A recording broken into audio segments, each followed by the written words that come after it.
که بودی همه چی قشنگ شد، هر وقتم نبودی رو ولش.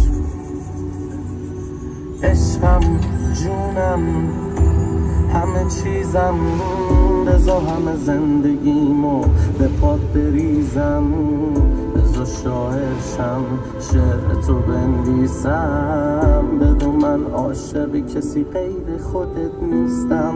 عمرم یکی دونم بدون عمرم، من تو رو با کسی یکی بدونم. کلن انگار با همه فرق داری، خب من میدونی فرق تو میدونم.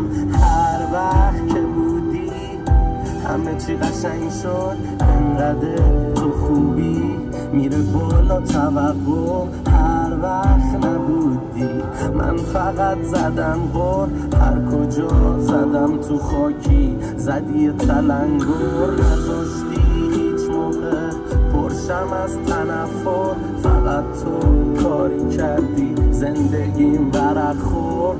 وقتی همه کور بودن تو کردی بهم توجه، هر موقع غمگین شدی خودمو بغل کن. هر وقت که بودی همه چی قشنگ شد، انقدر تو خوبی میره بالا توقع. هر وقت نبودی من فقط زدم بر، هر کجا زدم تو خاکی زدی تلنگر.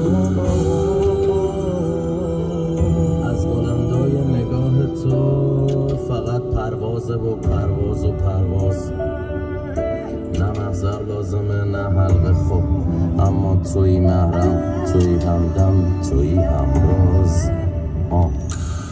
از وقتی تو رو دیدم همه دردامو یادم رفته، آخه فکرتم همه